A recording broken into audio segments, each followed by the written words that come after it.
ಇದು ರಾಂಗಿ ಸಿನಿಮಾ ಕಥೆಯ ವಿವರಣೆ.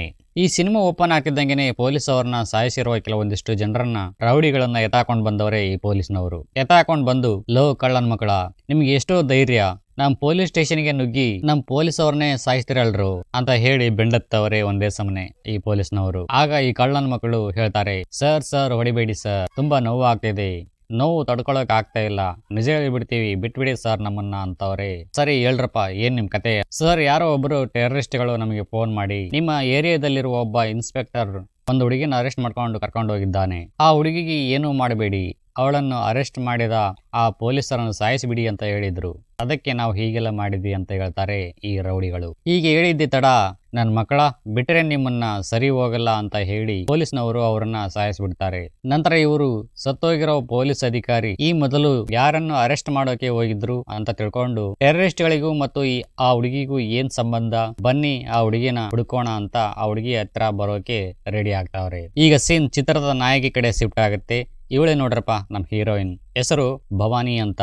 ಇವರು ನ್ಯೂಸ್ ಚಾನಲ್ ಅಲ್ಲಿ ರಿಪೋರ್ಟರ್ ಆಗಿ ಕೆಲಸ ಮಾಡ್ತಾವ್ರೆ. ಹೀಗಿರುವಾಗ ಸಡನ್ಲಿ ಆಗಿ ಪೊಲೀಸ್ನವರು ಇವಳ ಹತ್ರ ಬಂದು ಇನ್ನೇನ್ ಇವಳನ್ನ ಅರೆಸ್ಟ್ ಮಾಡಬೇಕು ಅನ್ನೋದ್ರೊಳಗೆ CBI-ನವರು ಮತ್ತು FBI-ನವರು ಬಂದು ಸೆಂಟ್ರಲ್ ಗೌರ್ಮೆಂಟ್ ನವರು ನಮಗೆ ಆರ್ಡರ್ ಮಾಡಿದ್ದಾರೆ, ಈ ಹುಡುಗಿನ ನಿಮ್ಮ ಕಸ್ಟಡಿಗೆ ತಗೊಂಡು ವಿಚಾರಣೆ ಮಾಡಿ ಅಂತ ಪೊಲೀಸ್ನವರಿಗೆ ಹೇಳಿ ಈ ಭವಾನಿನ ಕರ್ಕೊಂಡು ಹೋಗ್ಬಿಡ್ತಾರೆ. ಈ ಭವಾನಿ ಇವರು ಸದ್ಯಕ್ಕೆ ಅವರ ಅಣ್ಣ ಮತ್ತು ಅತ್ತಿಗೆ ಜೊತೆ ಇದ್ದಾರೆ. ಇವ್ರ ಜೊತೆಗೆ ಇವರ ಅಣ್ಣನ ಮಗಳು ಇದ್ದಾಳೆ, ಅವಳ ಹೆಸರು ಸುಸ್ಮಿತಾ ಅಂತ. ಇವಿಷ್ಟು ಚಿತ್ರದ ನಾಯಕಿಯ ಕುಟುಂಬದ ಕುರಿತು ವಿವರಣೆಯಾಗಿದೆ. ಇವಾಗ ಸೀನ್ ಫ್ಲಾಶ್ ಬ್ಯಾಕ್ಗೆ ಹೋಗುತ್ತೆ. ಯಾಕಂತಂದ್ರೆ ಈ ಭವಾನಿನ ಯಾಕೆ CBI-ನವರು ಅರೆಸ್ಟ್ ಮಾಡ್ಕೊಂಡು ಕರ್ಕೊಂಡು ಹೋದ್ರು ಅಂತ ನಮಗೆ ಇವಾಗ ಈ ಫ್ಲಾಶ್ ಬ್ಯಾಕ್ ಅಲ್ಲಿ ಗೊತ್ತಾಗುತ್ತೆ. ಕೆಲವು ದಿನಗಳ ಹಿಂದೆ ಮಿನಿಸ್ಟರ್ ಆದವರು ಪ್ರೆಸ್ ಮೀಟ್ ನ ಇಟ್ಟಿರ್ತಾರೆ. ಆ ಪ್ರೆಸ್ ಮೀಟ್ ನ ಈ ಭವಾನಿನೂ ಸಹ ಅಟೆಂಡ್ ಮಾಡಿರ್ತಾಳೆ. ಬಿಕಾಸ್ ಆಫ್ ನ್ಯೂಸ್ ರಿಪೋರ್ಟರ್ ಆಗಿರ್ತಾಳಲ್ಲ, ಅದಕ್ಕೋಸ್ಕರ. ಈ ಪ್ರೆಸ್ ಮೀಟ್ ಅಲ್ಲಿ ಮಿನಿಸ್ಟರ್ ಆದವರು ಸಾರ್ವಜನಿಕರ ಕುರಿತು ಹೀಗೆ ಹೇಳುತ್ತಾರೆ, ನಾನು ಇಟಲಿ ಜೊತೆ ಮಾತುಕತೆ ಮಾಡಿದ್ದೇನೆ, ಇದರಿಂದ ಭಾರತದಲ್ಲಿ ಅವರ ಕಂಪನಿಗಳು ಬರುತ್ತವೆ, ಭಾರತದ ಅನೇಕ ಜನರಿಗೆ ಉದ್ಯೋಗ ಅವಕಾಶಗಳು ಸೃಷ್ಟಿಯಾಗುತ್ತವೆ, ಇದರಿಂದ ಎರಡೂ ದೇಶಕ್ಕೆ ಅನುಕೂಲವಾಗುತ್ತದೆ ಅಂತ ವಿಷಯವನ್ನು ಪ್ರಸ್ತಾಪ ಮಾಡುತ್ತಾರೆ ಈ ಪ್ರೆಸ್ ಮೀಟ್ ಅಲ್ಲಿ. ಈ ವಿಷಯನ ತಿಳ್ಕೊಂಡು ನಮ್ಮ ಹೀರೋಯಿನ್ಗೆ ಇವರ ಮೇಲೆ ನಂಬಿಕೆನೇ ಇಲ್ಲ. ಇವೆಲ್ಲ ಜನರನ್ನ ನಂಬಿಸೋಕೆ ಮಾಡೋ ಸುಳ್ಳು ಗೊಡ್ಡು ವೇದಾಂತಗಳು. ಸುಮ್ನೆ ಅಲ್ಲೋಗ್ತೀನಿ ಇಲ್ಲೋದೆ, ಸುಮ್ನೆ ಅಲ್ಲೋದೆ ಇಲ್ಲೋದೆ ಅಂತ ಜನರನ್ನ ಯಾಮಾರಿಸಿ ದುಡ್ಡು ಪಡಿತಾರೆ. ಜನಸಾಮಾನ್ಯರಿಗೆ ಸಿಗಬೇಕಾದಂತ ಸೌಲಭ್ಯಗಳು ಇವರಿಗೆ ಕೊಡೋಕೆ ಆಗೋದಿಲ್ಲ ಅಂತ ನಮ್ಮ ಹೀರೋಯಿನ್ ಬೇಜಾರಿಂದ ಮಾತಾಡ್ತಾಳೆ. ಈ ಒಂದು ಪ್ರೆಸ್ ಮೀಟ್ ನ ಮುಗಿಸ್ಕೊಂಡು ಮನೆಗೆ ಹೋಗ್ತಿರ್ತಾಳೆ ಭವಾನಿ. ದಾರಿ ಮಧ್ಯದಲ್ಲಿ ಪೊಲೀಸ್ ಅವರು ಅಡ್ಡ ಹಾಕಿ ಇವಳನ್ನ ಎನ್ಕ್ವೈರಿ ಮಾಡ್ತಾರೆ. ಹೀಗಿರುವಾಗ ಒಬ್ಬ ಪೊಲೀಸ್ ಅಧಿಕಾರಿ ಇವಳನ್ನ ಟೀಸ್ ಮಾಡ್ತಾನೆ. ನೀನು ನೋಡೋಕೆ ಹಂಗಿದ್ದೀಯಾ ಹಿಂಗಿದ್ದೀಯಾ, ಒಳ್ಳೆ ಮಸ್ತಾಗಿದ್ದೀಯಾ ಅಂತ ರ್ಯಾಗ್ ಮಾಡ್ತಾನೆ. ಈ ಸನ್ನಿವೇಶನ ನಮ್ಮ ಹೀರೋಯಿನ್ ಬೈಕಲ್ಲಿರುವ ಕ್ಯಾಮ್ರಾದೊಳಗೆ ಸೆರೆ ಆಗುತ್ತೆ. ಈ ವಿಡಿಯೋನ ಸೋಷಿಯಲ್ ಮೀಡಿಯಾದಲ್ಲಿ ಪಬ್ಲಿಷ್ ಮಾಡ್ತಾಳೆ. ತಕ್ಷಣ ಈ ವಿಡಿಯೋ ತುಂಬಾನೇ ವೈರಲ್ ಆಗಿಬಿಡುತ್ತೆ. ಜನರನ್ನ ರಕ್ಷಣೆ ಮಾಡೋ ಪೊಲೀಸ್ನವರು ಈ ರೀತಿ ಮಿಸ್ಬಿಹೇವ್ ಮಾಡಿದ್ರೆ ಹೆಂಗೆ ಅಂತ ಜನರೆಲ್ಲ ಚೀತು ಅಂತ ಹೋಗಿದವರೇ ಒಂದೇ ಸಮನೆ ಆ ಪೊಲೀಸಪ್ಪನಿಗೆ. ಇದರಿಂದ ಈ ಪೊಲೀಸಪ್ಪನ ಕೆಲಸನೂ ಹೋಗುತ್ತೆ. ಸಿಟ್ಟಿಗೆದ್ದು ಈ ಪೊಲೀಸಪ್ಪ ಇವಳ ಮೇಲಿನ ಜಿದ್ದಿಗೆ ಇವಳ ಮನೆಗೆ ರೌಡಿಗಳನ್ನು ಕಳಿಸ್ತಾನೆ, ಅವಳನ್ನ ಹೊಡೆದಾಕ್ ಬನ್ನಿ ಅಂತ. ನಮ್ಮ ಹೀರೋಯಿನ್ ಬಿಡ್ತಾಳ, ಒಳ್ಳೆ ಲೇಡಿ ಬಾಂಡ್ ತರ ಅವರನ್ನ ಎಗ್ಗ ಮಗ್ಗ ಹೊಡಿತಾಳೆ. ಗುರು ಹೊಡೆದು ಉಗಿದು ಉಪ್ಪು ಹಾಕಿ ಕಳಿಸ್ತಾಳೆ. ಮತ್ತೆ ಇದನ್ನೆಲ್ಲ ಇವರ ಅಣ್ಣನ ಮಗಳು ಸುಸ್ಮಿತಾ ನೋಡ್ತಿರ್ತಾಳೆ ಒಂದ್ ಕಡೆ ನಿಂತು. ಖಡಕ್ ಮಾತುಗಳು ಎಲ್ಲ ನೋಡಿ, ನಾನು ನಿಂತರ ಆಗ್ತೀನಿ ಅತ್ತೆ ಅಂತ ಹೇಳ್ತಾಳೆ ಈ ಸುಸ್ಮಿತಾ. ಇದಾದ ನಂತರ ಒಂದು ದಿನ ನಾಯಕಿ ಅಣ್ಣ ಮತ್ತು ಅವರ ಅತ್ತಿಗೆ ತುಂಬಾನೇ ಅಳ್ತಿರ್ತಾರೆ. ಯಾಕಂತಂದ್ರೆ ಯಾರೋ ಒಬ್ಬ ಅಪರಿಚಿತ ಸುಸ್ಮಿತಾಳ ಅಶ್ಲೀಲ ವಿಡಿಯೋನ ಇವರ ಮೊಬೈಲ್ಗೆ ಕಳಿಸಿರ್ತಾನೆ. ಅದಕ್ಕೋಸ್ಕರ ಇವರೆಲ್ಲರೂ ಅಳ್ತವ್ರೆ. ಪೊಲೀಸ್ ಹತ್ರ ಹೋದ್ರೆ ಮಗಳ ಮಾನ ಮರ್ಯಾದೆ ಹಾಳಾಗೋಗ್ಬಿಡುತ್ತೆ ಅನ್ಕೊಂಡು ಅವಳಣ್ಣ ತನ್ನ ತಂಗಿಯಾದ ಭವಾನಿ ಹತ್ರ ಬರ್ತಾನೆ. ಏನಾದರೂ ಸೊಲ್ಯೂಷನ್ ಸಿಗುತ್ತೇನೋ ನೋಡೋಣ ಅಂತ. ಈ ವಿಷಯನ ತಿಳ್ಕೊಂಡು ಬೇಜಾರು ಮಾಡ್ಕೊಂಡು ವಿಡಿಯೋ ಕಳಿಸಿರ್ತಕ್ಕಂಥ ಮೊಬೈಲ್ ನಂಬರ್ನ ತಗೊಂಡು ಅದು ಯಾರ್ದು ಅಂತ ಪತ್ತೆ ಮಾಡಿ ಅವನು ಇರೋ ಕಡೆ ಸುಷ್ಮಾನ ಕರ್ಕೊಂಡು ಹೋಗ್ತಾಳೆ ನಮ್ಮ ಹೀರೋಯಿನ್ ಭವಾನಿ. ಸುಸ್ಮಿತನ ಹೊರಗಡೆ ನಿಲ್ಲೋಕೆ ಹೇಳಿ ಹೋಟೆಲ್ನ ಒಳಗಡೆ ಹೋಗಿ ಅವನ್ನ ಸರಿಯಾಗಿ ಇಕ್ತವಳೆ. ಮಗನೇ, ನಿನಗೆ ಮಾಡೋಕ್ ಬೇರೆ ಕೆಲಸ ಇಲ್ವೇನೋ? ಲವ್ ಫಾರ್ ನನ್ನ ಮಗನೇ, ಇದನ್ನ ಹೇಳಿಕೊಟ್ಟಿದ್ದು ನಿಮ್ಮಪ್ಪ ನಿಮ್ಮಮ್ಮ ನಿಂಗೆ ಎಲ್ಲೋ ಸಿಕ್ತು ಆ ವಿಡಿಯೋ ನಿನಗೆ? ಬೇವರ್ಸಿ ನನ್ನ ಮಗನೇ, ನಿಜ ಹೇಳಿಲ್ಲ ಅಂತಂದ್ರೆ ಮಗನೇ ಸಿಗದಾಕ್ಬಿಡ್ತೀನಿ ನಿನ್ನ ಅಂತ ಹೇಳಿ ಎದುರಿಸ್ತಾಳೆ. ಅದಕ್ಕೆ ಅವನು ಹೇಳ್ತಾನೆ, ನಾನು ಸುಸ್ಮಿತಾನು ಫೇಸ್ಬುಕ್ ಅಲ್ಲಿ ಫ್ರೆಂಡ್ಸ್ ಆಗಿದ್ದೀವಿ, ಪ್ರತಿದಿನಾನು ಚಾಟ್ ಮಾಡ್ತಾ ಇದ್ವಿ. ಹೀಗಿರುವಾಗ ಒಂದು ದಿನ ಅಶ್ಲೀಲ ವಿಡಿಯೋ ಕಳಿಸು ಅಂತ ಕೇಳಿದೆ. ಅದಕ್ಕೆ ಅವಳು ಕಳಿಸಿದ್ಲು, ಮುಖವನ್ನು ಹೊರತುಪಡಿಸಿ. ಇದಾದ ಮೇಲೆ ಅವಳ ಮೇಲೆ ನನಗೆ ವ್ಯಾಮೋಹ ಜಾಸ್ತಿ ಆಯಿತು. ಒಮ್ಮೆ ಮೀಟ್ ಮಾಡೋಣ ಬಾ ಅಂತ ಕರೆದೆ. ಅದಕ್ಕೆ ಅವಳು ಬರೋಕೆ ಒಪ್ಕೊಳ್ಳಿಲ್ಲ. ಇದರಿಂದ ನನಗೆ ತುಂಬಾನೇ ಕೋಪ ಬಂತು. ಸುಸ್ಮಿತಾಳ ಪೇರೆಂಟ್ಸ್ಗೆ ಈ ವಿಡಿಯೋ ಕಳಿಸಿ ಬ್ಲಾಕ್ ಮೇಲ್ ಮಾಡಿದೆ ಅಂತ ಹೇಳ್ತಾನೆ. ಹೌದಾ, ಸರಿ ಇಲ್ಲೇ ಇರು ಬಂದೆ ಅಂತ ಹೇಳಿ ಸುಷ್ಮಾ ಹತ್ತಿರ ಬಂದು ನಿನ್ನ ಫೇಸ್ಬುಕ್ ಐಡಿ ನೇಮ್ ಹೇಳು ಅಂತ ಹೇಳ್ತಾಳೆ. ಇಲ್ಲ ಅತ್ತೆ, ನಾನು ಫೇಸ್ಬುಕ್ ನ ಯೂಸೇ ಮಾಡೋದಿಲ್ಲ ಅಂತ ಹೇಳ್ತಾಳೆ. ತಿರ್ಗಾ ಆ ಹುಡುಗನ ಹತ್ತಿರ ಹೋಗಿ ನಮ್ಮ ಹುಡುಗಿ ಫೇಸ್ಬುಕ್ ಯೂಸೇ ಮಾಡೋದಿಲ್ಲ ಅಂತ ಹೇಳ್ತಾವಳೆ. ನೀನ್ ನೋಡಿದ್ರೆ ಏನ್ ನಿನ್ ಕತೆ ಅಂತವಳೆ ಭವಾನಿ.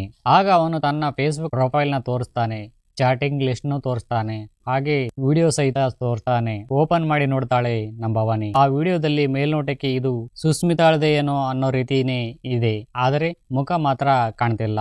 ಆ ವಿಡಿಯೋ ನೋಡುವಾಗ ಆ ಅಶ್ಲೀಲ ವಿಡಿಯೋದಲ್ಲಿ ಬೆನ್ನಿನ ಮೇಲೆ ಒಂದು ಮಚ್ಚೆ ಇರುತ್ತೆ. ಅದನ್ನು ಗಮನಿಸಿದ ನಮ್ಮ ಹೀರೋಯಿನ್ ಸುಷ್ಮಿತನ ಸೀದಾ ಮನೆ ಕರ್ಕೊಂಡೋಗಿ ಅವಳ ಮೇಲೆ ಇರೋ ಬಟ್ಟೆಗಳನ್ನು ಬಿಚ್ಚಿಸಿ ಆ ಮಚ್ಚೆ ಇದೆಯೋ ಅಥವಾ ಇಲ್ಲವೋ ಅನ್ನೋದನ್ನ ಚೆಕ್ ಮಾಡ್ತಾಳೆ. ಆ ತರ ಮಚ್ಚೆಗಳು ಯಾವುದೂ ಇರೋದಿಲ್ಲ ಈ ಸುಷ್ಮಿತಾಳ ಬಾಡಿಯಲ್ಲಿ. ಇವಾಗ ಸ್ವಲ್ಪ ಸಮಾಧಾನವಾಗುತ್ತೆ ನಮ್ಮ ಹೀರೋಯಿನ್ಗೆ.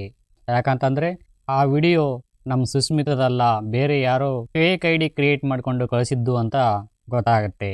ನಂತರ ಸಡನ್ಲಿಯಾಗಿ ಸುಸ್ಮಿತಾಗೆ ಹೇಳ್ತಾಳೆ, ನಾನು ನಿನ್ನ ಫ್ರೆಂಡ್ಸ್ಗಳನ್ನೆಲ್ಲ ನೋಡಬೇಕು ಅಂತ, ಎಲ್ಲರನ್ನ ಕರಿ ಅಂತ ಹೇಳ್ತಾರೆ. ಸರಿ ಅನ್ಕೊಂಡು ಸುಸ್ಮಿತಾಳ ಫ್ರೆಂಡ್ಸ್ ಎಲ್ಲರೂ ಬರ್ತಾರೆ ಮಾತಾಡ್ಸೋಕೆ. ಸುಸ್ಮಿತಾಳ ಎಲ್ಲ ಫ್ರೆಂಡ್ಸ್ಗಳನ್ನೆಲ್ಲ ತಬ್ಕೊಂಡು ಮುಟಿ ನೋಡ್ತಾವಳೆ. ಯಾಕಂತಂದ್ರೆ ಅವರ ಬೆನ್ನ ಮೇಲೆ ಮಚ್ಚೆ ಏನಾದರೂ ಇದೆಯೇನೋ ಅಂತ ಕನ್ಫರ್ಮ್ ಮಾಡ್ಕೊಳ್ಳೋಕೋಸ್ಕರ ಹೀಗೆಲ್ಲ ಮಾಡ್ತಾವಳೆ ನಮ್ಮ ಹೀರೋಯಿನ್. ಕೊನೆಗೂ ನೇಹ ಅನ್ನೋ ಹುಡುಗಿಗೆ ಈ ಮಚ್ಚೆ ಇದೆ ಅನ್ನೋ ವಿಷಯ ಗೊತ್ತಾಗುತ್ತೆ. ಇವಳನ್ನು ಇರಿಸಿಕೊಂಡು ಉಳಿದೆಲ್ಲ ಸ್ನೇಹಿತರನ್ನು ಕಳಿಸಿಬಿಡುತ್ತಾರೆ. ನಂತರ ಇವಳನ್ನ ಒಳಗಡೆ ಕರ್ಕೊಂಡೋಗಿ ಸಮಾಧಾನದಿಂದ ಕೇಳ್ತಾಳೆ, ನಿನ್ನ ಫೇಸ್ಬುಕ್ ಐಡಿ ಹೇಳು ಅಂತ. ಆದರೆ ಅವಳು ಮೊದಲು ಹೇಳೋದಿಲ್ಲ. ನಂತರ ನಮ್ಮ ಭವಾನಿ, ನಿನ್ನ ಫೇಕ್ ಫೇಸ್ಬುಕ್ ಅಕೌಂಟ್ ಐಡಿ ಬಗ್ಗೆ ನನಗೆ ಗೊತ್ತು, ಹೇಳು ಯಾಕೆ ಇದೆಲ್ಲ ಮಾಡಿದ್ದು ಅಂತ ಕೇಳ್ತಾಳೆ. ಆಗ ನೇಹ ಹೇಳ್ತಾಳೆ, ನಾನು ನೋಡೋಕೆ ಅಷ್ಟಾಗಿ ಚೆನ್ನಾಗಿಲ್ಲ, ಸುಂದರವಾಗಿಯೂ ಸಹ ಇಲ್ಲ, ಜೊತೆಗೆ ಈ ಕೋರೆ ಹಲ್ಲುಗಳು ಬೇರೆ. ನಾನು ಫೇಸ್ಬುಕ್ಕಲ್ಲಿ ಯಾರಿಗಾದರೂ ಫ್ರೆಂಡ್ ರಿಕ್ವೆಸ್ಟ್ ಕಳಿಸಿದರೆ ಯಾರೊಬ್ಬರೂ ಸಹ ನನ್ನ ಅಕ್ಸೆಪ್ಟ್ ಮಾಡೋದಿಲ್ಲ. ಅದಕ್ಕೆ ಒಂದು ಫೇಕ್ ಅಕೌಂಟ್ ಕ್ರಿಯೇಟ್ ಮಾಡಿದೆ ಸುಷ್ಮಿತಾ ಅನ್ನೋ ಹೆಸರಲ್ಲಿ. ಆದರೆ ಆ ಐಡಿಗೆ ವಿಡಿಯೋ ಕಳಿಸಿದ್ದು ನಂದು. ಸುಸ್ಮಿತಾಗೆ ಕೆಟ್ಟ ಹೆಸರು ತರಬೇಕು ಅಂತ ನಾನು ಈ ಐಡಿನ ಕ್ರಿಯೇಟ್ ಮಾಡಿಲ್ಲ. ಇದೆಲ್ಲದಕ್ಕೆ ಮೂಲ ಕಾರಣವೇ ನನ್ನ ಈ ಕೋರೆ ಹಲ್ಲುಗಳು. ನಮ್ಮಪ್ಪ ಹೇಳಿದ್ರು, ನಿನ್ನ ಹಲ್ಲುಗಳಿಗೆ ಕ್ಲಿಪ್ ಹಾಕಿಸೋಣ ಅಂತ ಹೇಳಿದ್ರು. ಆದರೆ ಇವಾಗ ನಮ್ಮಪ್ಪ ಇಲ್ಲ. ಮೊನ್ನೆ ನಡೆದ ಭಯೋತ್ಪಾದಕರು ಗುಂಡಿನ ಚಕಮಕಿಯಲ್ಲಿ ಪ್ರಾಣ ಕಳೆದುಕೊಂಡ್ರು ಅಂತ ಹೇಳ್ತಾಳೆ ಈ ನೇಹ. ಸರಿ ಅನ್ಕೊಂಡು ನಮ್ಮ ಹೀರೋಯಿನ್ ನೇಹನ ಡಾಕ್ಟರ್ ಹತ್ರ ಕರ್ಕೊಂಡೋಗಿ ನೇಹಾಳಿಗೆ ಹಲ್ಲುಗಳಿಗೆ ಕ್ಲಿಪ್ ಹಾಕಿಸುತ್ತಾರೆ. ನಂತರ ಈ ಸುಸ್ಮಿತಾ ಫೇಕ್ ಅಕೌಂಟ್ ಐಡಿನ ಮತ್ತು ಪಾಸ್ವರ್ಡ್ನ ಇಸ್ಕೊಂಡು ಈ ಅಕೌಂಟ್ಗೆ ಮೆಸೇಜ್ ಹಾಕೋ ಎಲ್ಲ ಮಹಾನ್ ಭಾವರಿಗೆ ಒಂದು ಹೋಟೆಲ್ಗೆ ಬರೋಕೆ ಹೇಳ್ತಾಳೆ ನಮ್ಮ ಹೀರೋಯಿನ್ ಭವಾನಿ. ನಂತರ ಇವಳಿಗೆ ಮೆಸೇಜ್ ಮಾಡೋ ಹುಡುಗರು ಬಂಡಿಗಟ್ಟಲೆ ಜನ ಬಂದವ್ರೆ. ಇವರಲ್ಲಿ ಅಂಕಲ್ಗಳು ಇದ್ದಾರೆ, ಕಾಲೇಜ್ ಸ್ಟೂಡೆಂಟ್ಸ್ ಇದ್ದಾರೆ, ಕೆಟ್ಟದಾಗಿ ಮೆಸೇಜ್ ಮಾಡೋರು ಸಹ ಇದ್ದಾರೆ. ಇವ್ರನ್ನೆಲ್ಲ ನೋಡಿ ಆಶ್ಚರ್ಯ ಆಗಿ ಹೇಳ್ತಾಳೆ ಭವಾನಿ, ನೋಡ್ರಪ್ಪ, ನೀವು ಮೆಸೇಜ್ ಮಾಡಿದ್ದು ಫೇಕ್ ಐಡಿಗೆ, ಬೇರೆ ಯಾರೋ ಹುಡುಗಿ ಅದು. ನೀವು ಅನ್ಕೊಂಡಿರೋ ಸುಸ್ಮಿತಾ ಅಲ್ಲ. ಈ ಸುಸ್ಮಿತಾಗೆ ಇನ್ನೂ 16 ವರ್ಷನೂ ಆಗಿಲ್ಲ. ಮೇಲಾಗಿ ಈ ಸುಸ್ಮಿತಾಗೆ ಫೇಸ್ಬುಕ್ ಯೂಸ್ ಮಾಡೋದು ಸಹ ಗೊತ್ತೂ ಇಲ್ಲ. ಈ ಚಾಟಿಂಗ್ ಗೀಟಿಂಗ್ ಎಲ್ಲ ಇಲ್ಲಿಗೆ ಬಿಟ್ಟುಬಿಡಿ, ಮುಚ್ಕೊಂಡು ನೀವು ನಿಮ್ಮ ಕೆಲಸದ ಕಡೆ ಗಮನ ಕೊಡಿ. ಹಾಗೇನೆ ಈ ಫೇಸ್ಬುಕ್ ಐಡಿ ಡಿಲೀಟ್ ಮಾಡಿಬಿಡಿ. ಇಲ್ಲ ಅಂತಂದ್ರೆ ನಿಮ್ಮನ್ನೆಲ್ಲ ಒದ್ದೊಳಗೆ ಹಾಕಿಸ್ತೀನಿ, ಹುಷಾರಾಗಿರಿ ಅಂತ ಖಡಕ್ಕಾಗಿ ವಾರ್ನ್ ಮಾಡ್ತಾಳೆ ನಮ್ಮ ಹೀರೋಯಿನ್ ಭವಾನಿ. ನಂತರ ಎಲ್ಲರಿಗೂ ಬುದ್ಧಿ ಹೇಳಿದ್ದಾಯ್ತಲ್ಲ, ಇನ್ಯಾಕೆ ಈ ಐಡಿ ಡಿಲೀಟ್ ಮಾಡಿಬಿಡೋಣ ಈ ಐಡಿನ ಅಂತ ಡಿಸೈಡ್ ಮಾಡ್ತಾಳೆ ನಮ್ಮ ಭವಾನಿ. ಅಷ್ಟರಲ್ಲಿ ಆಲಂ ಅನ್ನೋ ಹುಡುಗನಿಂದ ಮೆಸೇಜ್ ಬರುತ್ತೆ ಈ ಅಕೌಂಟ್ಗೆ. ಈ ಆಲಂ ಅನ್ನೋನು ಭಯೋತ್ಪಾದಕರ ಗುಂಪಿಗೆ ಸೇರಿದ ವ್ಯಕ್ತಿ. ಇವನು ಸಮಯ ಸಿಕ್ಕಾಗೆಲ್ಲ ಈ ಸುಸ್ಮಿತಾಗೆ ಮೆಸೇಜ್ ಮಾಡ್ತಾ ಇರ್ತಾನೆ ಅವಾಗವಾಗ. ಹಾಗೆ ಇವತ್ತೂ ಸಹ ಮೆಸೇಜ್ ಕಳಿಸಿದ್ದಾನೆ. ಅದನ್ನು ನಮ್ಮ ಹೀರೋಯಿನ್ ಭವಾನಿ ನೋಡ್ತಾವಳೆ. ನೋಡಿ ಎಲ್ಲಿದ್ದೀಯಪ್ಪ ಅಂತ ರಿಪ್ಲೈ ಮಾಡ್ತಾಳೆ. ಆಗ ಅವನು ತಾನು ಇರುವ ಪ್ರದೇಶದ ಒಂದು ಫೋಟೋನ ಕ್ಲಿಕ್ ಮಾಡಿ ಈ ಸುಸ್ಮಿತಾಳ ಫೇಕ್ ಅಕೌಂಟ್ಗೆ ಕಳಿಸ್ತಾನೆ. ಇದು ಫೇಕ್ ಅಕೌಂಟ್ ಅಂತ ನಮಗೆ ಮಾತ್ರ ಗೊತ್ತು, ಆದ್ರೆ ಈ ಆಲಾಮ್ಗೆ ಗೊತ್ತಿಲ್ಲ. ನಾನು ನಿಜವಾಗ್ಲೂ ಸುಸ್ಮಿತಾಗೇನೆ ಕಳಿಸ್ತಿದ್ದೀನಿ ಅಂತ ತಿಳ್ಕೊಂಡವನೆ. ನಂತರ ಇವನು ಕಳಿಸಿರ್ತಾನೆ ಅಲ್ವಾ ಫೋಟೋನ. ಅದೇ ದಾರಿಯಲ್ಲಿ ಒಂದು ಗಾಡಿ ಬರುತ್ತೆ. ಆ ಗಾಡಿಯೊಳಗೆ ಯಾರೋ ಒಂದಿಬ್ರು ಫೇಮಸ್ ಆದ ವ್ಯಕ್ತಿಗಳು ಇರುತ್ತಾರೆ. ಅವರನ್ನು ಸಾಯಿಸೋಕೆ ಬಂದವನೇ ಈ ಆಲಂ. ಅಂತೆಯೇ ಒಂದು ಗನ್ನಿಂದ ಶೂಟ್ ಮಾಡಿ ಆ ಗಾಡಿನ ಉಡಾಯಿಸ್ಬಿಡ್ತಾನೆ ಈ ಆಲಂ. ಈ ಪ್ರಕರಣ ತುಂಬಾ ನ್ಯೂಸ್ ಅಲ್ಲಿ ಪ್ರಸಾರವಾಗುತ್ತೆ. ಇದನ್ನು ನಮ್ಮ ಹೀರೋಯಿನ್ ನೋಡ್ತಾಳೆ. ಅಯ್ಯೋ ದೇವ್ರಿ, ಇದೇನಾಯ್ತಪ್ಪ ಅಂತ ಅನ್ಕೊಂಡು ಆಲಂ ಕಳಿಸಿರುವ ಫೋಟೋನ ಮತ್ತು ಈ ದಾಳಿ ಆಗಿರುವ ಪ್ರದೇಶನ ಒಟ್ಟಿಗೆ ಇಟ್ಟು ಟ್ಯಾಲಿ ಮಾಡಿ ನೋಡಿದ್ರೆ ಸೇಮ್ ಟು ಸೇಮ್. ಆಗ ನಮ್ಮ ಭವಾನಿಗೆ ಅನಿಸುತ್ತೆ, ಆಲಂ ಏನಾದ್ರೂ ಭಯೋತ್ಪಾದಕ ಇರ್ಬೋದಾ ಅಂತ ಅನ್ಕೊಂತಾಳೆ. ತಕ್ಷಣ ನೇಹಾಗೆ ಕಾಲ್ ಮಾಡಿ ಈ ಆಲಂನ ಬಗ್ಗೆ ವಿಚಾರಿಸ್ತಾಳೆ. ಅದಕ್ಕೆ ಅವಳು ಹೇಳ್ತಾಳೆ, ಅವನೊಬ್ಬ ಡೀಸೆಂಟ್ ಹುಡುಗ, ಎಲ್ಲರ ತರ ಕೆಟ್ಟದಾಗಿ ಮೆಸೇಜ್ ಮಾಡ್ತಿದ್ದಿಲ್ಲ, ಡೀಸೆಂಟ್ ಆಗಿ ಮೆಸೇಜ್ ಮಾಡ್ತಿದ್ದ ಅಂತ ಹೇಳ್ತಾಳೆ ಈ ನೇಹ. ಇದಾದ ನಂತರ ಈ ಆಲಂನ ಬಗ್ಗೆ ಇನ್ನಷ್ಟು ತಿಳ್ಕೋಬೇಕು ಅಂತ ಮತ್ತೆ ಮೆಸೇಜ್ ಮಾಡ್ತಾಳೆ ನಮ್ ಭವಾನಿ. ಎಲ್ಲಿದ್ದೀಯಪ್ಪ ಅಂತ. ಆಗ ಅವನು ಇರುವ ಪ್ರದೇಶದ ಒಂದು ಫೋಟೋನ ತೆಗೆದು ಕಳಿಸುತ್ತಾನೆ. ಏನಿದೆ ಆ ಫೋಟೋದಲ್ಲಿ ಅಂತ ಅಂದ್ರೆ, ಈ ಹಿಂದೆ ಸುಳ್ಳು ಆಶ್ವಾಸನೆ ಕೊಟ್ಟಿದ್ನಲ್ಲ ಮಿನಿಸ್ಟರ್, ನಾನು ಇಟಲಿಗೆ ಹೋಗ್ತೀನಿ, ಅಲ್ಲಿರುವ ಕಂಪನಿಗಳನ್ನ ಭಾರತಕ್ಕೆ ತರ್ತೀನಿ, ಉದ್ಯೋಗ ಸೃಷ್ಟಿ ಮಾಡ್ತೀನಿ ಅಂತ ಹೇಳಿದ್ನಲ್ಲ, ಅವನು ಬೇರೆ ಯಾರೋ ಒಬ್ಬರ ಜೊತೆ ಡಿಸ್ಕಸ್ ಮಾಡ್ತಾವ್ರೆ ಇಲ್ಲಿ ಭಯೋತ್ಪಾದಕರ ಜೊತೆಗೂಡಿ. ಈ ಫೋಟೋ ನೋಡಿ ನಮ್ಮ ಭವಾನಿಗೆ ಉರಿದೋಗ್ಬಿಡುತ್ತೆ. ಮೊನ್ನೆ ಇವನು ಏನೇನೋ ಬಿಲ್ಡಪ್ ಕೊಟ್ಟಿದ್ದ, ಹೆಂಗ್ ಮಾಡ್ಬಿಡ್ತೀನಿ ಹಂಗ್ ಮಾಡ್ಬಿಡ್ತೀನಿ ಅಂತ, ಇವಾಗ ನೋಡಿದ್ರೆ ಇನ್ನೆಂಗೋ ಮಾಡ್ತಾವನೆ ಇಲ್ಲಿ ಕುಂತ್ಕೊಂಡು ಅಂತ ಹೇಳಿ ಆ ಫೋಟೋನ ಸೋಷಿಯಲ್ ಮೀಡಿಯಾಗೆ ಪಬ್ಲಿಷ್ ಮಾಡಿಬಿಡ್ತಾಳೆ. ಇದನ್ನ ನೋಡಿದ ಜನರು ತುಂಬಾ ರೊಚ್ಚಿಗೆದ್ದು ಅವನಿಗೆ ಚೀತು ಅಂತ ಉಗಿದು ಉಪ್ಪು ಹಾಕಿ ಪದವಿಗೆ ರಾಜೀನಾಮೆ ಕೊಡಿಸ್ತಾರೆ. ಕೊಡಿಸಿದ ನಂತರ ಇವನು ಅಲ್ಲಿಂದ ಬರುವಾಗ ಏರೋಪ್ಲೇನ್ ನಲ್ಲಿ ಸುತ್ತೋಗ್ಬಿಟ್ಟ ಅಂತ ಸುದ್ದಿ ಹಬ್ಬಿಸ್ತಾರೆ. ಈ ಕಡೆ ಭಯೋತ್ಪಾದಕರಿಗೆ ನಮ್ಮ ವಿಷಯ ಬೇರೆಯವರಿಗೆ ಹೇಗೆ ಲೀಕ್ ಆಯ್ತು ಅಂತ ಯೋಚನೆ ಮಾಡ್ತಿರುವಾಗಲೇ ಈ ಗುಂಪಿನ ನಾಯಕನಿಗೆ ಈ ಆಲಂನ ಮೇಲೆ ಅನುಮಾನ ಶುರುವಾಗುತ್ತೆ. ಅವನ್ನ ಕರೆದ ವಿಚಾರಣೆ ಮಾಡಿದ್ರೆ ಗೊತ್ತಾಗುತ್ತೆ ನಿಜಾಂಶ, ಇವನಿಂದಾನೇ ಈ ಮ್ಯಾಟರ್ ಲೀಕ್ ಆಗಿದ್ದು ಅಂತ. ತಕ್ಷಣ ಅವನಿಗೆ ಹೊಡೆದು ಈ ಸುಸ್ಮಿತಾಗೆ ಮೆಸೇಜ್ ಮಾಡು, ಅವಳು ಎಲ್ಲಿದ್ದಾಳೆ ಕೇಳಿ ತಿಳ್ಕೊ ಅಂತ ಹೇಳ್ತಾರೆ. ಆಗ ಅವನು ಕೇಳ್ತಾನೆ, ಎಲ್ಲಿದ್ದೀಯ ಸುಸ್ಮಿತಾ ಅಂತ. ಆಗ ಅವಳು ತಾನು ಇರುವ ಅಡ್ರೆಸ್ ನ ಹೇಳ್ತಾಳೆ, ಇಂಥ ಒಂದು ಜಾಗದಲ್ಲಿ ಇದ್ದೀನಿ ಅಂತ ಮೆಸೇಜ್ ಮಾಡ್ತಾಳೆ. ವಿಷಯ ಗೊತ್ತಾದ ತಕ್ಷಣ ಆ ಭಯೋತ್ಪಾದಕರ ಗುಂಪಿನ ನಾಯಕ ತಮ್ಮ ಸಿಬ್ಬಂದಿಗಳಿಗೆ ಕಾಲ್ ಮಾಡಿ ಈ ಸುಸ್ಮಿತಳ ಅಡ್ರೆಸ್ ನ ಕೊಟ್ಟು ಸುಸ್ಮಿತನ ಕೊಂದು ಬಿಡಿ ಅಂತ ಆರ್ಡರ್ ಪಾಸ್ ಮಾಡ್ತಾನೆ. ಇಷ್ಟೊತ್ತು ನಡೆದದ್ದು ಫ್ಲಾಶ್ ಬ್ಯಾಕ್. ಇವಾಗ ಸೀನ್ ಪ್ರೆಸೆಂಟ್ಗೆ ಬರುತ್ತೆ. CBI-ನವರು ಮತ್ತು FBI-ನವರು ಸೇರಿಕೊಂಡು ನಮ್ಮ ಹೀರೋಯಿನ್ನ ಕೇಳ್ತಾವ್ರೆ, ಈ ಭಯೋತ್ಪಾದಕನಾದ ಆಲಂಗೂ ಮತ್ತು ನಿನಗೂ ಏನ್ ಸಂಬಂಧ ಇದೆಯೋ ಅದು ನಮಗೆ ಬೇಕಾಗಿಲ್ಲ, ಅದು ನಮಗ್ ಗೊತ್ತೂ ಇಲ್ಲ, ಇಬ್ಬರನ್ನ ಸಾಯಿಸಿದ್ದಾನೆ, ಅವನ್ನ ಮಾತ್ರ ಬಿಡೋ ಮಾತೇ ಇಲ್ಲ ಅಂತ ಹೇಳ್ತಾರೆ ಈ ಸಿಬ್ಬಂದಿಗಳು. ನಂತರ ಈ ಭಯೋತ್ಪಾದಕರು ಇರುವ ಜಾಗ ಹೇಗೋ ನಮ್ಮ ಮಿಲಿಟರಿಯವರಿಗೆ ಗೊತ್ತಾಗಿ ಅವ್ರ ಮೇಲೆ ಅಟ್ಯಾಕ್ ಮಾಡ್ತಾರೆ. ಈ ಅಟ್ಯಾಕ್ ಅಲ್ಲಿ ಭಯೋತ್ಪಾದಕರ ಗುಂಪಿನ ನಾಯಕನ ಕೈಗೆ ಗುಂಡೇಟು ಬೀಳುತ್ತೆ. ಇವನ್ನ ಹೇಗಾದ್ರೂ ಮಾಡಿ ಇವನಿಂದ ಕಾಪಾಡಬೇಕು ಅಂತ ಆಲಂ ಇವರನ್ನ ಎತ್ಕೊಂಡು ಬೇರೊಂದು ಜಾಗಕ್ಕೆ ಹೋಗಿಬಿಡ್ತಾನೆ. ಇದಾದ ನಂತರ ಸುಸ್ಮಿತಳ ಅಕೌಂಟ್ಗೆ ಮೆಸೇಜ್ ಆಗ್ತಾವನೆ ಆಲಂ, ನೋಡಮ್ಮಿ ಸುಷ್ಮಾ, ನಿನ್ನ ಅಕೌಂಟ್ನ ಯಾರೋ ಹ್ಯಾಕ್ ಮಾಡಿಬಿಟ್ಟಿದ್ದಾರೆ, ನಿನಗೆ ನಾನು ಕಳಿಸಿರೋ ಫೋಟೋನ ಯಾರೋ ಕದ್ದು ನ್ಯೂಸ್ಗೆ ಕೊಟ್ಬಿಟ್ಟವ್ರೆ, ಇದರಿಂದ ನನಗೆ ತುಂಬಾ ತೊಂದರೆ ಆಗ್ತಿದೆ, ಬಹುಶಃ ನಿನಗೂ ಸಹ ತೊಂದರೆ ಆಗಬಹುದು, ಅದಕ್ಕೋಸ್ಕರ ನೀನು ಈ ಐಡಿನ ಡಿಲೀಟ್ ಮಾಡಿ ಬೇರೊಂದು ಐಡಿನ ಕ್ರಿಯೇಟ್ ಮಾಡು ಅಂತ ಮೆಸೇಜ್ ಹಾಕವನೆ. ಇದನ್ನು ಕೇಳಿ ನಮ್ಮ ಹೀರೋಯಿನ್ ಇನ್ನೊಂದು ಹೊಸ ಐಡಿನ ಕ್ರಿಯೇಟ್ ಮಾಡ್ತಾಳೆ. ಮಾಡಿ ಸುಸ್ಮಿತದ ಒಂದು ಫೋಟೋ ಹಾಕ್ತಾಳೆ ಆ ಪ್ರೊಫೈಲ್ಗೆ. ಆ ಫೋಟೋ ನೋಡಿ ಹುಡುಗನ ಮುಖದಲ್ಲಂತೂ ನಗುನೇ ನಗು. ಅಲ್ಲೆಲ್ಲೆಲ್ಲೆಲ್ಲೆಲ್ಲೆಲ್ಲೆಲ್ಲೆ ನಮ್ಮ ಹೀರೋಯಿನ್ ಇವನಿಗೆ ಫೋಟೋ ಕಳಿಸಿ ಇನ್ನೇನು ಮನೆಗೆ ಹೋಗ್ಬೇಕು ಅಂತ ಬೈಕಲ್ಲಿ ಹೋಗ್ತಿರ್ತಾಳೆ. ಆಗ ಆ ಹಳೆ ಪೊಲೀಸಪ್ಪ ಮತ್ತೆ ಬಂದವನೇ. ಈಗ ಬಂದು ಇವಳನ್ನ ಅವಮಾನ ಮಾಡಬೇಕು ಅಂತ ಜೀಪಲ್ಲಿ ಕೂರಿಸ್ಕೊಂಡು ಸ್ಟೇಷನ್ಗೆ ಕರ್ಕೊಂಡು ಹೊಂಟವನೆ. ಈ ವಿಷಯನ ಚಾಟ್ ಮಾಡ್ತಾ ಮಾಡ್ತಾ ನಮ್ಮ ಹೀರೋಯಿನ್ ಆಲಂಗೆ ತಿಳಿಸ್ತಾಳೆ, ನಾನು ತಪ್ಪು ಮಾಡುವಿಲ್ಲ, ಪೊಲೀಸ್ನವ್ರನ್ನ ಸ್ಟೇಷನ್ಗೆ ಎಳ್ಕೊಂಡು ಹೊಂಟವ್ರೆ ಅಂತ ಮೆಸೇಜ್ ಹಾಕವಳೆ. ಈ ವಿಷಯನ ಕೇಳಿ ಈ ಆಲಂಗೆ ತನ್ನ ಬಾಲ್ಯದಲ್ಲಿ ನಡೆದ ಒಂದು ಇನ್ಸಿಡೆಂಟ್ ನೆನಪಾಗುತ್ತೆ. ಇವನಿಗೆ ಒಬ್ಬಳು ತಂಗಿ ಮತ್ತು ಅಮ್ಮ ಇರ್ತಾಳೆ. ಇವರನ್ನ ಹಿಂಗೆ ಈ ಮಿಲಿಟರಿ ಅವರು ಎತ್ಕೊಂಡು ಹೋಗ್ಬಿಟ್ಟಿರ್ತಾರೆ.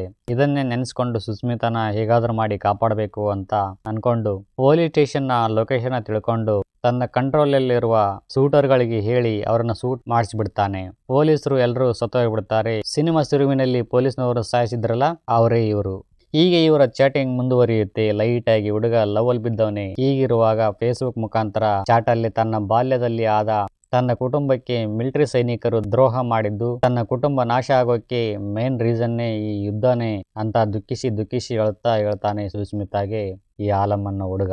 ಈ ದುಃಖದ ಯುದ್ಧ ಹೇಗಾಯ್ತು ಮತ್ತು ಯಾಕೆ ಆಯ್ತು ಅಂತ ಈ ಯುದ್ಧದ ಬಗ್ಗೆ ಗೊತ್ತಿರೋರ್ನ ಕೇಳ್ತಾಳೆ ನಮ್ಮ ನಾಯಕಿ ಭವಾನಿ. ಅದಕ್ಕೆ ಅವರು ಹೇಳ್ತಾರೆ, ಲಿವಿಯಾ ಅನ್ನೋ ಒಂದು ಪ್ರದೇಶ ಇತ್ತು, ಅಲ್ಲಿ ಗಡಾಫೆ ಅನ್ನೋ ವ್ಯಕ್ತಿ ಆಳ್ತಿದ್ದ ಆ ಪ್ರದೇಶವನ್ನು. ಆ ಲಿವಿಯಾದಲ್ಲಿ ಸಾಕಷ್ಟು ಆಯಿಲ್ ಸಂಪತ್ತು ಇತ್ತು. ಈ ಆಯಿಲ್ನ ಕದಿಯೋಕೆ ಅಂತ ಬೇರೊಂದು ದೇಶಗಳು ಈ ಲಿವಿಯಾ ದೇಶಕ್ಕೆ ಮುತ್ತಿಗೆ ಹಾಕಿ ಆಯಿಲ್ನ ತಗೊಳ್ಳೋಕೆ ಯುದ್ಧ ಮಾಡಿದ್ರು. ಈ ಯುದ್ಧದಲ್ಲಿ ಲಿವಿಯಾ ಪ್ರದೇಶದ ಸಾಕಷ್ಟು ಜನರು ಈ ಯುದ್ಧದಲ್ಲಿ ಸತ್ತೋದ್ರು. ಬದುಕುಳಿದವರು ಈ ಭಯೋತ್ಪಾದನಾ ಸಂಘಟನೆಯಲ್ಲಿ ತೊಡಗಿದ್ದಾರೆ. ಈ ವಿಷಯನ ಕೂಲಂಕಷವಾಗಿ ತಿಳ್ಕೊಂಡ ನಂತರ ನಮ್ಮ ಹೀರೋಯಿನ್ ಆಲಂಗೆ ಮೆಸೇಜ್ ಹಾಕ್ತಾಳೆ, ನಾನು ವಿದ್ಯಾರ್ಥಿ ಇದ್ದೀನಿ, ನೀನ್ ಏನ್ ಮಾಡ್ತಾ ಇದ್ದೀಯಾ ಅಂತ. ಆಗ ಅವನು ಹೇಳ್ತಾನೆ, ನಾನು ನನ್ನ ಹಕ್ಕುಗಳಿಗೋಸ್ಕರ ಹೋರಾಡೋ ಒಬ್ಬ ಹಕ್ಕುಗಾರ ಆತಂಕವಾದಿ ಇದ್ದೀನಿ ಅಂತ ಹೇಳ್ತಾನೆ. ಈ ವಿಷಯನ ಕೇಳಿ ನಮ್ಮ ಹೀರೋಯಿನ್ಗೆ ಇವನ ಬಗ್ಗೆ ಹೆಮ್ಮೆ ಅನಿಸುತ್ತೆ. ಅವನು ಹೊಡೆಯೋ ಡೈಲಾಗಿಗೆ ಫಿದಾ ಆಗ್ಬಿಟ್ಟವಳೆ ನಮ್ಮ ಹೀರೋಯಿನ್. ನಾನಾದ್ರೂ ಸುಸ್ಮಿತಾ ಆಗ್ಬಾರ್ದಿತ್ತ ಅಂತ ಅನ್ಕೊಂತವಳೆ ಮನಸ್ಸಲ್ಲಿ. ಇದಾದ ನಂತರ ಒಂದಿಷ್ಟು ದಿನಗಳು ಫೇಸ್ಬುಕ್ ನ ಲಾಗೌಟ್ ಮಾಡಿ ತನ್ನ ಕೆಲಸದ ಕಡೆ ಗಮನ ಕೊಡುತ್ತಾಳೆ. ಬಹಳಷ್ಟು ದಿನಗಳಾಯ್ತು ಫೇಸ್ಬುಕ್ ಓಪನ್ ಮಾಡೋಣ ಅಂತ ಒಂದು ದಿನ ಲಾಗಿನ್ ಆದರೆ ಆಗ ಸಾಲು ಮೆಸೇಜ್ಗಳು ಬಂದಿದ್ದಾವೆ. ನೋಡಮ್ಮಿ, ಇಷ್ಟು ದಿನ ನೀನು ಮೆಸೇಜ್ ಮಾಡದೇ ಇದ್ದಿದ್ದಕ್ಕೆ ನನ್ನ ಕೈಲಿ ಇರೋಕೆ ಆಗ್ಲಿಲ್ಲ. ಅದಕ್ಕೆ ನಿಮ್ಮ ಸ್ಕೂಲ್ ಹತ್ರನ ಬಂದಿದ್ದೀನಿ ನಿನ್ನ ನೋಡೋಕೆ, ನೀನು ಬಾ ಅಂತ ಮೆಸೇಜ್ ಹಾಕವನೆ ಈ ಆಲಂ. ಅಯ್ಯೋ ದೇವ್ರಿ, ಇದೇನಾಯ್ತಪ್ಪ, ಇವನಿಗೇನು ಬಂತು ದೊಡ್ಡ ರೋಗ, ತಲೆ ಕೆಟ್ಟ ನನ್ನ ಮಗ ಇವನ್ ಯಾಕೆ ಇಲ್ಲಿಗೆ ಬರಕ್ ಹೋದ ಅಂತ ಅನ್ಕೊಂಡು ಎದ್ನೋ ಬಿದ್ನೋ ಅಂತ ಓಡ್ತಾವಳೆ ಆ ಸ್ಕೂಲ್ ಹತ್ತಿರ ಒಂದೇ ಸಮನೆ. ಅಷ್ಟರಲ್ಲಿ ಹೆಂಗೋ ಈ ವಿಷಯ CBI ಮತ್ತು FBI ಗೊತ್ತಾಗಿ ಇವಳನ್ನು ಅರೆಸ್ಟ್ ಮಾಡಿಬಿಡುತ್ತಾರೆ. ಮಾಡಿ ನಾವು ಹೇಳಿದಂತೆ ಅವನ ಜೊತೆ ಚಾಟ್ ಮಾಡು ಅಂತಾರೆ. ಸರಿ ಅನ್ಕೊಂಡು ಚಾಟ್ ಮಾಡ್ತಾಳೆ ನಮ್ಮ ಭವಾನಿ. ಎಲ್ಲಿದ್ದೀಯಪ್ಪ ಅಂತ. ಆಗ ಆಲಂ ಹೇಳ್ತಾನೆ, ನಿನ್ನ ನೋಡೋಕೆ ಅಂತ ಇಂಡಿಯಾಗೆ ಬಂದಿದ್ದೆ, ಆದರೆ CBI ನನ್ನ ಹಿಂದೆ ಬಿದ್ದಿರೋದು ವಿಷಯ ನನಗೆ ಗೊತ್ತಾಯ್ತು. ಇದರಿಂದ ನಿನಗೂ ತೊಂದರೆ ಆಗ್ಬೋದು ಅಂತ ಅನ್ಕೊಂಡು ನಾನು ವಾಪಸ್ ಲಿಬಿಯಾಗೆ ಬಂದ್ಬಿಟ್ಟೆ ಅಂತ ಹೇಳ್ತಾನೆ. ಆಗ ಈ CBI ಒಂದು ಪ್ಲಾನ್ ಮಾಡ್ತಾರೆ, ಇವಳ ಮುಖಾಂತರ ಅವನ್ನ ಹಿಡಿಯೋಣ ಅಂತ. ಅದಕ್ಕೆ ಅವರು ಹೇಳ್ತಾರೆ, ಮೀಟ್ ಮಾಡೋಕೆ ಹೇಳು ಅಂತ. ಅದರಂತೆ ನಮ್ಮ ಹೀರೋಯಿನ್ ನಿನ್ನನ್ನು ಮೀಟ್ ಮಾಡಬೇಕು, ನಿನ್ನ ನೋಡಬೇಕು, ನೀನೇನು ಮತ್ತೆ ಇಲ್ಲಿಗೆ ಬರೋದು ಬೇಡ, ನಾನೇ ನೀನು ಇರೋ ಕಡೆ ಬರ್ತೀನಿ ಅಂತ ಹೇಳ್ತಾಳೆ. ಈ CBI ಹೇಳಿದಂತೆ ಚಾಟಿಂಗ್ ಮೆಸೇಜ್ ಕಳಿಸಿರ್ತಾಳೆ ನಮ್ಮ ಭವಾನಿ. ಸರಿ ಬಾ ಅಂತವನೇ ಈ ಆಲಂ. ಈ ಕಡೆ CBI ಸುಸ್ಮಿತಾ ಅವರ ಮನೆಗೆ ಬಂದು ಅವರನ್ನು ಒಪ್ಪಿಸ್ತಾರೆ. ಹೊರದೇಶಕ್ಕೆ ಪ್ರವಾಸ ಹೋಗಬೇಕು, ಎಲ್ಲ ಖರ್ಚು ವೆಚ್ಚ ಎಲ್ಲ ನಾವೇ ನೋಡ್ಕೊಂತೀವಿ ಅಂತ ಹೇಳ್ತಾವ್ರೆ. ಹೆಂಗೋ ಅವ್ರ ಅಪ್ಪ ಅಮ್ಮನ ಒಪ್ಪಿಸ್ತಾರೆ. ಭವಾನಿ ಜೊತೆ ಕಳಿಸೋಕೆ ಒಪ್ಕೊಳ್ತಾರೆ ಒಲ್ಲದ ಮನಸ್ಸಿನಿಂದ.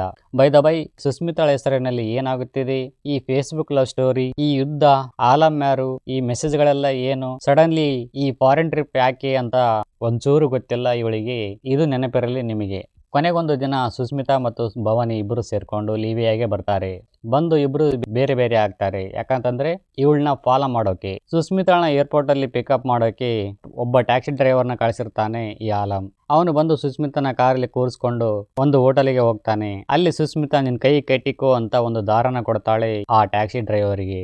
ಇವನು ಹೋಗಿ ಆ ಸುಸ್ಮಿತಾ ಬಂದವಳೆ ಹೋಟೆಲ್ ಅಲ್ಲಿ ಇದ್ದಾಳೆ, ತಗೋ ಈ ದಾರನ್ನ ಕಟ್ಟಿಕೊಂಡು ಹೋಗಿ ಅವಳನ್ನ ಭೇಟಿಯಾಗು ಅಂತ ಹೇಳಿ ಹೋಗ್ತಾನೆ ಈ ಟ್ಯಾಕ್ಸಿ ಡ್ರೈವರ್. ಈ ಸುಸ್ಮಿತಾ ಲಿಬಿಯಾಗೆ ಬಂದಿರೋದು ಗೊತ್ತಾಗಿದೆ ಈ ಭಯೋತ್ಪಾದಕರ ಗುಂಪಿನ ನಾಯಕನಿಗೆ. ಅವಳನ್ನು ಮತ್ತು ಅವಳ ಜೊತೆ ಬಂದಿರೋ CBI ತಂಡದವ್ರನ್ನ ಸಾಯಿಸಿ ಬಿಡೋಣ ಅಂತ ತೀರ್ಮಾನ ಮಾಡವರೇ ಇಲ್ಲಿ. ಇದು ಆಲಂಗೆ ಗೊತ್ತಾಗಬಾರದು ಅಂತ ಸ್ಕೆಚ್ ಹಾಕವರೇ ಇವರೆಲ್ಲರೂ ಸೇರ್ಕೊಂಡು. ಸರಿ ಅನ್ಕೊಂಡು ಆ ಹೋಟೆಲ್ನ ಸುತ್ತುವರೆದಿದ್ದಾರೆ ಈ ಭಯೋತ್ಪಾದಕರು. ಈ ಗುಂಪಿನ ನಾಯಕ ಆಲಂನ ಫೋನ್ನ ಕಸ್ಕೊಂಡು ಸುಸ್ಮಿತಾಳ ಫೋಟೋ ನೋಡಿ ಕೊಲ್ಲೋಕೆ ಬಂದವನೇ ಹೋಟೆಲ್ಗೆ.